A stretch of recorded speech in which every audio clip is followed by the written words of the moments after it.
Selamat pagi teman-teman, kita berjumpa lagi dalam kursus online. Kali ini temanya mengenai 7 Magic Communication Skills. Seperti yang tertampil di dalam slide di depan Anda ini, di belakang saya ya. Judulnya 7 Magic Communication Skills. Ini sebuah tema yang sangat menarik karena Anda itu tiap hari komunikasi ya dengan rekan kerja Anda, dengan atasan Anda, dengan bawahan Anda. Jadi ketika Anda kerja itu mostly ya pakai komunikasi lesan ataupun komunikasi tertulis. Ketika Anda meeting pakai komunikasi, ketika Anda di tempat-tempat tertentu Anda briefing dengan atasan Anda, itu semua komunikasi. Makanya komunikasi kita harus top marko top, ya, jos marko jos, supaya kinerja kita menjadi lebih cetar membahana. Nah, di dalam kursus kali ini saya akan cerita mengenai 7 Magic Communication Skills. Ini 7 prinsip fundamental yang harus kita kenang dan kita praktekkan ya. Kalau kita bisa mempraktekkan 7 prinsip fundamental yang nanti sebentar lagi akan saya sampaikan, itu dijamin kita semua atau Anda semua, teman-teman semua, bisa membangun iklim kerja yang produktif. Ya. 7 prinsip ini bersifat universal, sangat powerful, dan sekali lagi bersifat fundamental ya, jadi betul-betul harus Anda coba praktekkan ya pelan-pelan supaya kinerja kita makin meningkat. Jadi di slide kedua ini saya bilang ya, ada 7 prinsip fundamental dalam komunikasi antar manusia. Nah, apa saja 7 prinsip itu? Mari kita bedah satu demi satu ya. Sebelumnya mungkin silahkan minum kopinya dulu Mas ya Mbak-mbak ya. Teman-teman semua mungkin punya kopi, bisa diminum dulu, atau teh hangatnya. Oke. Langsung saja ini ya, di slide berikutnya ini ya. Prinsip pertama, jangan pernah mengkritik dan memberikan komentar negatif pada orang lain secara langsung. Ya, secara langsung di hadapan orang tersebut. Ini prinsip pertama yang sangat fundamental ya. Jangan pernah memberikan komentar negatif atau kritik negatif secara langsung kepada orang lain, kepada rekan kerja, kepada anak buah, kepada staf gitu ya. Kenapa itu penting ya? Di dalam slide berikutnya ini saya bilang ya, Dale Carnegie itu salah seorang pakar komunikasi, pernah menulis buku judulnya How to Win Friends and Influence People. Ya, dalam bukunya dia menulis kritik dan komentar negatif secara langsung selalu hanya memunculkan penolakan defensif dari pihak lain. Jadi orang itu ketika dikasih komentar negatif, ketika dikritik secara negatif itu justru langsung defensif, ya, melakukan mekanisme pertahanan diri. Dan sikap defensif seperti ini pada akhirnya juga tidak akan bisa memunculkan hubungan yang bagus ya, hubungan yang produktif. Yang terjadi malah mungkin sakit hati ya. Jadi memang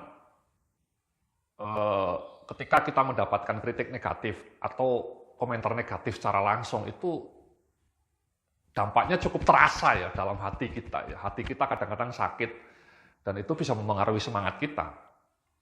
Ya.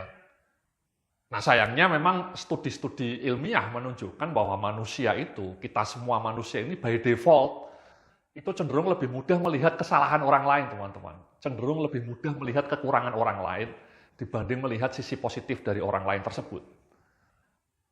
Sehingga karena kita cenderung lebih mudah melihat kelemahan orang lain, maka kita mudah memberikan komentar negatif juga pada orang lain tersebut. Ya. Bahkan kadang-kadang di belakang orang tersebut ya, kita gosip, kita hibah gitu ya.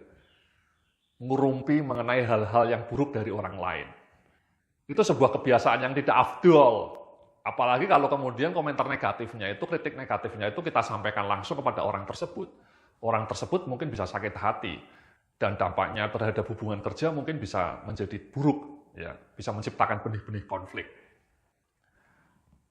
Jadi itu ingat ya, jadi kenapa kita sebaiknya menghindari memberikan kritik negatif atau komentar negatif itu yang pertama akan memberikan penolakan dari orang tersebut, orang itu akan melakukan defensif, sikap defensif. Yang kedua justru akan membuat orang tersebut sakit hati. Dan itu bisa berpengaruh terhadap mental kerja dia, motivasi kerja dia bisa drop. Apalagi kalau kemudian judgement negatifnya atau komentar negatifnya itu disampaikan dalam bentuk labeling ya. Misalnya kerjaanmu kurang bagus, kerjaanmu mengecewakan, ini presentasimu sangat buruk. Gitu ya. kamu males gitu ya. Itu kan kalimat-kalimat judgement yang bersifat labeling, males, ya, kerjaannya buruk, kemudian hasilnya mengecewakan, itu labeling-labeling yang bersifat labeling ya, bukan perilaku. Kalau misalnya Anda memang mau memberikan umpan balik kepada anak buah Anda atau kepada rekan kerja, itu seyogyanya bukan memberikan kalimat negatif seperti itu yang bersifat labeling. Jauh lebih baik Anda fokusnya pada perilaku yang perlu diperbaiki. Misalnya ketika kita melihat presentasi anak buah kita jelek, jangan langsung bilang presentasimu jelek atau presentasimu tidak meyakinkan. Itu alih-alih bilang seperti itu jauh lebih baik misalnya kita fokus pada area mana yang perlu dikembangkan oleh si orang tersebut. Ya, misalnya kita sampaikan, tadi presentasi Anda cukup bagus, ya, terima kasih. Namun ke depan kalau boleh saya memberikan saran, Anda perlu tambahkan data-data yang lebih detail gitu ya. Atau tadi ketika Anda presentasi, seyogyanya kalau Anda nanti kelak presentasi, suara Anda sebaiknya lebih lantang gitu ya. Sehingga semua orang mendengar dengan jelas. Ya. Atau mungkin bisa juga kita memberikan saran sebaiknya ke depan presentasi Anda juga disertai dengan contoh-contoh yang konkret, sehingga semua orang lebih mudah memahami apa yang Anda sampaikan. Jadi ketika kita memberikan masukan itu bukan kritik negatif yang berbentuk judgmental gitu ya, yang berbentuk labeling, presentasimu jelek, ya, mengecewakan, itu akan membuat sakit hati. Tapi kalau kita menyampaikannya dalam spirit improvement, dan kita fokusnya pada perilaku, bukan pada judgment emosi. Perilaku itu tadi misalnya, memberikan masukannya itu konkret. Misalnya tolong presentasi Anda ke depannya dikasih data yang lebih detail. Tolong presentasi Anda ke depannya diberi contoh-contoh yang lebih konkret. Tolong ke depan Anda ketika presentasi suaranya harus lebih lantang. Itu kan masukan-masukan yang bersifat improvement dan fokus pada perilaku yang spesifik. Nah, cara seperti itu akan lebih maknyus ketika kita memberikan umpan balik, ya, tapi jangan hindari memberikan judgement atau kritik atau komentar negatif yang bersifat subjektif ya, atau bersifat labeling ya. Tadi labeling itu hanya fokus pada satu elemen tertentu yang tidak berdasar pada perilaku yang spesifik. Nah, itu sering itu ya, kadang-kadang diucapkan oleh atasannya tidak begitu bijak sehingga dia dengan mudah bilang sama anak buahnya, kerjaanmu sangat buruk gitu ya, atau sangat mengecewakan, itu kurang bagus. Ya. Pada sisi lain ya, di halaman slide berikutnya saya bilang ya, Anda akan gagal mengambil hati orang lain jika terlalu mudah memberikan komentar negatif dan selalu melihat kekurangan orang lain tersebut. Ya, ya ini penting juga ya. Kalau Anda sama rekan kerja Anda atau rekan kerja di departemen lain itu hanya memberikan kritik, memberikan penilaian yang buruk, Anda akan susah mengambil hati orang tersebut. Orang tersebut akan melakukan jarak terhadap Anda dan bahkan menimbulkan benih-benih konflik. Pada sisi lain, kalau misalnya Anda seorang atasan dan terlalu mudah memberikan judgement negatif atau labeling negatif kepada anak buah Anda, itu Anda tidak akan bisa menumbuhkan semangat kerja yang bagus. Anak buah Anda akan tertekan. Dan itu ujungnya lama-lama akan justru menurunkan produktivitas. Ada sebuah studi yang menarik ini teman-teman ya. Ada sebuah eksperimen, 2 grup kinerja itu diminta atasannya untuk grup A itu diminta untuk menanamkan prasangka positif terhadap anak buahnya. Ya. Jadi dia diminta untuk membayangkan bahwa anak buahnya itu kinerjanya baik, bahwa anak buahnya itu kinerjanya bagus. Sebaliknya di grup B itu atasannya diminta, ini eksperimen ya, hanya eksperimen ya, diminta untuk membayangkan, membangun asumsi bahwa kinerja anak buahnya negatif, bahwa anak buahnya malas, bahwa anak buahnya kinerjanya amburadul. Padahal kenyataannya 2 grup itu sama-sama bagusnya kinerjanya ya, yang para staf di grup A dan para staf di grup B itu kinerjanya sama selama ini, skillnya sama, jenis pekerjaannya sama. Yang membedakan hanya atasannya, ya, atasannya diminta oleh penelitinya untuk membangun prasangka positif yang grup A, yang grup B diminta untuk membangun prasangka negatif. 6 bulan kemudian mereka disurvei, ya, dan hasilnya kita mungkin bisa menebak ya, kinerja grup A jauh lebih baik dibanding kinerja grup B. Penelitinya mengatakan bahwa judgement kita atau bahkan asumsi kita itu sangat memengaruhi kinerja nyata. Kalau kita punya prasangka positif, kalau kita punya asumsi positif terhadap kinerja anak buah, itu ternyata perilaku anak buah kita juga akan makin bagus.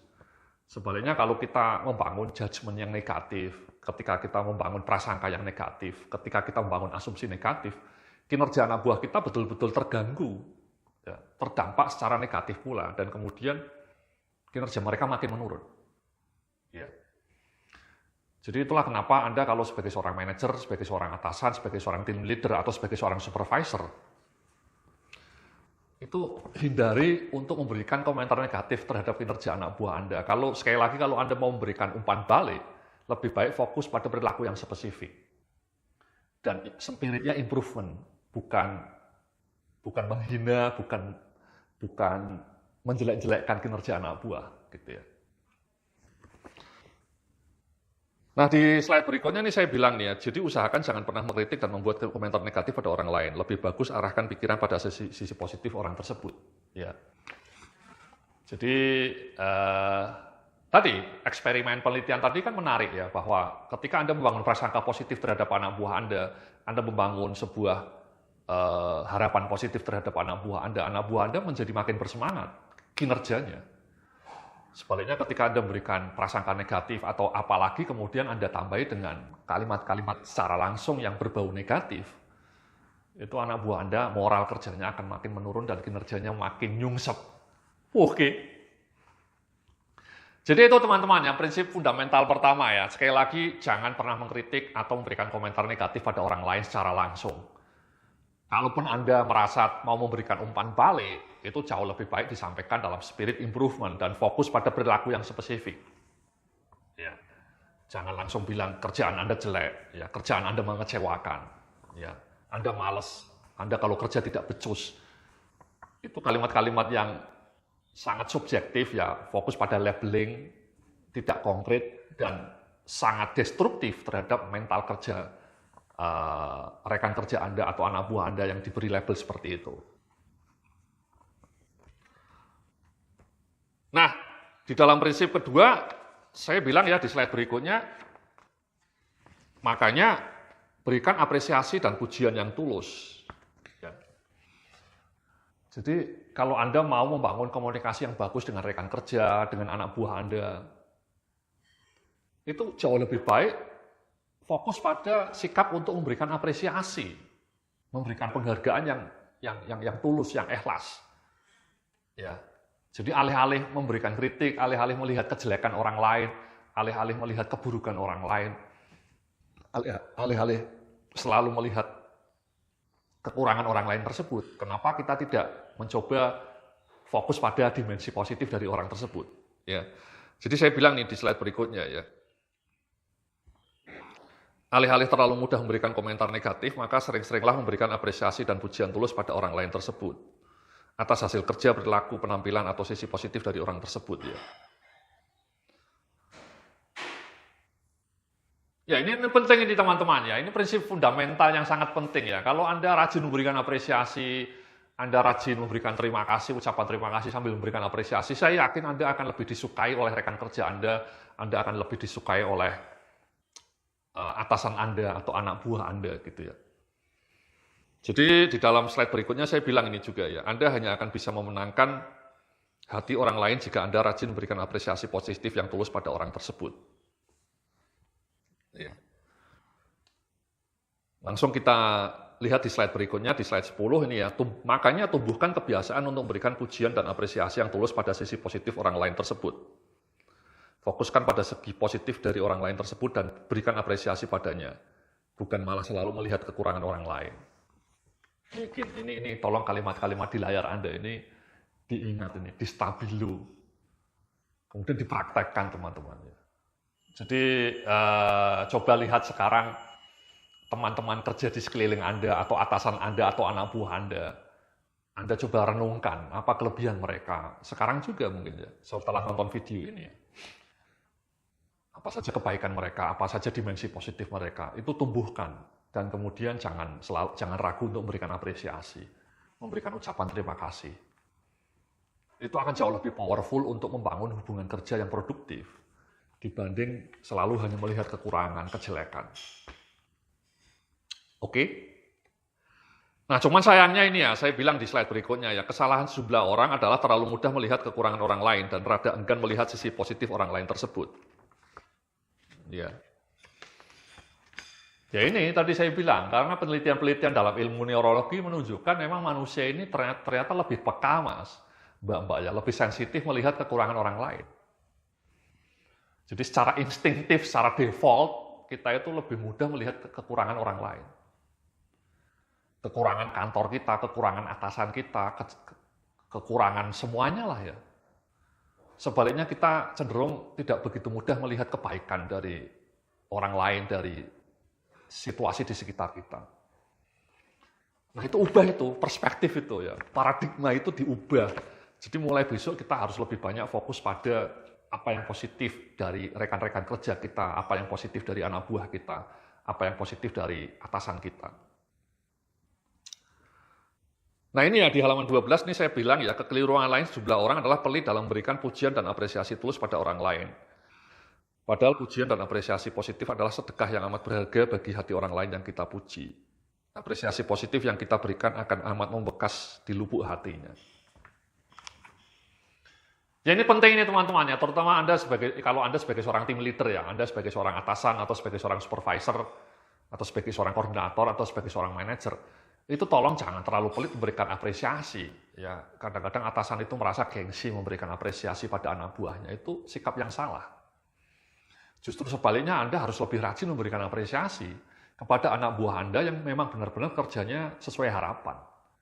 Seminggu sekali misalnya Anda tepuk punggungnya gitu ya, bilang well done, terima kasih atas kerjaan Anda yang hasilnya sesuai harapan saya gitu ya.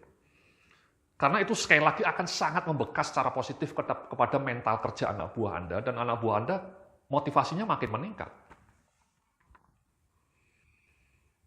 Saya ingat ya dulu saya pernah kerja di perusahaan Indofood dulu sekali sekitar 30 tahun yang lalu. 25 tahun yang lalu. Ya, itu saya kerja di bawah seorang atasan manajer seorang perempuan ibu, ya Ibu Heni namanya. Nah, ketika saya kerja itu saya pernah melakukan sebuah program yang sangat bagus ya, yang hasilnya memuaskan lah, dan kemudian saya dipanggil ke kantornya. Dan kemudian dia memberikan apresiasi yang tulus kepada saya. Ya, dia bilang, luar biasa Yudhya, saya sangat terkesan dengan hasil kerja Anda. Itu ucapan apresiasi seperti itu sangat membekas di hati saya, bahkan sampai hari ini ya. 25 tahun kemudian saya masih ingat itu kata-kata itu. Dan otomatis saat itu juga saya makin bersemangat kerjanya, karena saya mendapatkan apresiasi yang bagus dari atasan saya gitu. Nah, Anda juga coba lakukan hal yang sama kalau Anda sebagai seorang atasan gitu ya. Anda harus lebih rajin memberikan apresiasi, memberikan rekognisi. Itu dijamin anak buah Anda motivasinya akan meningkat, teman-teman. Ya, kalau Anda seorang supervisor gitu ya. Jadi tiap minggu mungkin Anda tiap bulan Anda panggil itu salah satu staf Anda yang kinerjanya bagus, atau giliran Anda berikan apresiasi yang tulus. Ya. Jadi ini di slide berikutnya saya bilang nih ya. Jadi latihan mulai hari ini berusahalah untuk minimal memberikan satu pujian dan apresiasi pada orang dekat, rekan kerja atau teman kantor Anda. Ya. Jadi sekali lagi coba Anda praktekkan. Ya, Anda seminggu sekali memberikan apresiasi yang positif kepada rekan kerja Anda, kepada anak buah Anda, atau bahkan kepada atasan Anda. Ya, memberikan apresiasi, memberikan rasa terima kasih. Saya jamin kalau Anda rutin melakukan ini, iklim kerja di kantor Anda akan lebih bagus, ya, dibanding tadi yang prinsip pertama ya, kalau kita terlalu sering mengkritik, kalau orang kerjanya salah langsung dikritik habis-habisan, dimarahin habis-habisan, dikasih komentar negatif habis-habisan, tapi giliran kinerja kita bagus, diem gitu ya. Itu menurut saya sikap yang salah kaprah. Ya. Sekali lagi sebaliknya kalau kita mau memberikan masukan itu harus fokus pada perilaku yang spesifik, improvement spiritnya, dan sebaliknya kalau kinerja anak buah kita meningkat, kita sebaiknya memberikan apresiasi yang tulus. Oke? Nah di slide berikutnya nih ya, di slide 14 saya bilang ada assignment pertama ini ya, lakukan praktek memberikan apresiasi positif kepada rekan kerja Anda. Ya. Jadi coba Anda praktekkan ya mulai minggu depan mungkin. Bahkan kalau Anda sekarang atasan atau sebagai seorang supervisor, sebagai seorang manajer, saya harap Anda betul-betul melakukannya. Ya, tumbuhkan ritual untuk memberikan apresiasi kepada anak buah Anda. Oke? Itu prinsip yang kedua. Ya, nah di slide berikutnya ini ada prinsip ketiga ini yang juga sangat penting ya. Tumbuhkan minat yang sungguh-sungguh pada orang lain. Ya, tumbuhkan minat yang sungguh-sungguh pada orang lain. Ini prinsip yang juga sangat penting, ya. Jadi di dalam slide 16 ini saya cerita, jika kita ingin disukai dan mengambil respek orang lain, maka selalu tunjukkan minat yang tulus pada orang lain tersebut, pada pandangan, opini, atau cerita yang dia sampaikan. Ini penting ya, sangat penting ya. Sekali lagi Anda bisa baca slide-nya ya. Jadi tunjukkan minat yang tulus. Kemudian di slide berikutnya ini saya bilang di slide 17 ya, saat orang lain tersebut menyampaikan opini, gagasan, atau cerita, maka dengarkan dengan penuh kesungguhan. Tunjukkan minat yang mendalam atas apa yang dia sampaikan. Ajukan pertanyaan yang antusias untuk menunjukkan ketertarikan Anda. This is it. Ya, ini juga sangat penting ini teman-teman. Jadi kalau Anda mau membangun komunikasi yang bagus, komunikasi yang hebat, itu justru paradoksnya adalah Anda justru harus lebih banyak mendengarkan. Bukan berbicara ya. Komunikasi itu kan dua arah, Mas. Bukan hanya berbicara ya, tapi juga mendengarkan. Kalau semua orang hanya ingin berbicara, siapa yang akan mendengarkan? Tapi itulah yang sering terjadi ya, ketika kita meeting misalnya, ketika kita mendengarkan argumen orang lain, kita tidak mendengarkan dengan sungguh-sungguh, tapi kita sudah tidak sabar untuk mengeluarkan apa unek-unek kita. Kita sudah tidak sabar mengeluarkan apa usulan kita, apa keinginan kita, tanpa memperhatikan atau mendengarkan ucapan orang lain terlebih dahulu dengan seksama. Nah ini juga penting nih Mas. Ya jadi ketika Anda mau membangun hubungan kerja yang bagus, ketika orang lain cerita, ketika orang lain berbicara, ketika orang lain mengajukan gagasan, itu tunjukkan minat yang mendalam gitu ya. Itu akan membuat orang itu sangat senang karena dia merasa diperhatikan. Contohnya itu, saya sebagai seorang konsultan tuh sering ketemu dengan klien, itu sering ngobrol panjang lebar ya. Klien saya cerita mengenai pengalaman bisnisnya, mengenai kinerja bisnisnya, itu saya mendengarkan dengan penuh antusias. Saya kemudian mengajukan pertanyaan-pertanyaan yang menunjukkan bahwa saya betul-betul menaruh minat. Dan klien saya suka itu. Kalau saya menjadi pendengar yang baik itu, klien saya sangat senang ya. Dan saya bisa melihat bahwa dia makin antusias bercerita kalau saya mengajukan pertanyaan-pertanyaan. Sama ya, Anda juga sebaiknya seperti itu ya, ketika dengan rekan kerja, dengan atasan, atau dengan bawahan. Ketika rekan kerja Anda atau mitra bisnis Anda bercerita, atau sekedar menyampaikan pengalamannya, Anda bisa mengambil respek dari dia, kalau Anda bisa mendengarkan dengan penuh kesungguhan. Ya.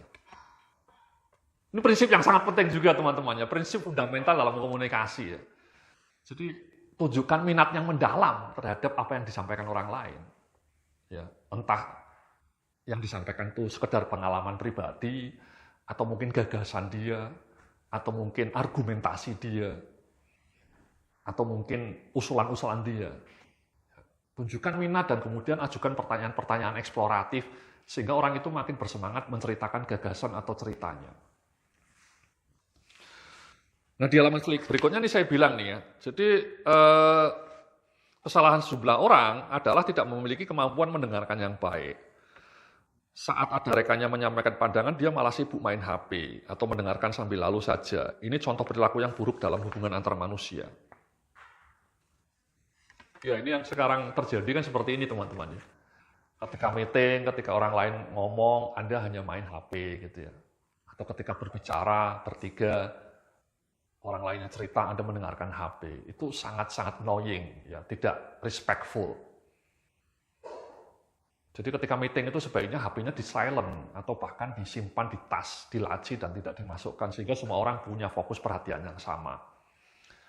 Kalau Anda meeting sambil main HP, ngapain meeting gitu ya? Kenapa tidak disampaikan hanya melalui email saja materi-materi meetingnya? sehingga menghemat waktu banyak orang. Demikian juga ketika Anda berbicara ya kepada orang lain, Anda dengarkan dengan penuh seksama. Ya. Itu akan membuat orang lain akan merasa sangat dihargai, teman-teman. Sebaliknya kalau orang lain sedang berbicara dan Anda sibuk main HP, itu kan tidak respectful. Oke. Jadi ini saya bilang ya di slide berikutnya nih ya. Jadi jika kita mampu menunjukkan minat dan antusiasme ketika orang lain berbagi pandangan atau cerita, maka orang lain itu akan merasa benar-benar dihargai. Orang lain itu akan makin respect pada Anda sebab Anda selalu mampu menunjukkan perhatian yang tulus pada kisah dan pandangannya. So this is it. Ya, ini sekali lagi prinsip yang sangat penting ya. Orang lain akan sangat merasa dihargai kalau Anda merupakan pendengar yang baik dan Anda akan semakin disukai oleh teman-teman Anda, teman. Ya. Jadi saya itu punya hipotesis bahwa orang akan makin dicintai, akan makin disukai oleh atasannya, oleh rekan kerjanya, oleh anak buahnya. Kalau orang ini mampu menjadi pendengar yang baik, mampu menunjukkan minat, selalu mampu menunjukkan minat dan antusiasme kalau orang lain berbicara dengannya. Oke, jadi ini prinsip ketiga ini juga sangat fundamental dalam ilmu komunikasi ya. Anda tidak ada artinya jago komunikasi, jago argumentasi, jago ngomong, kalau Anda tidak punya kemampuan mendengarkan yang baik.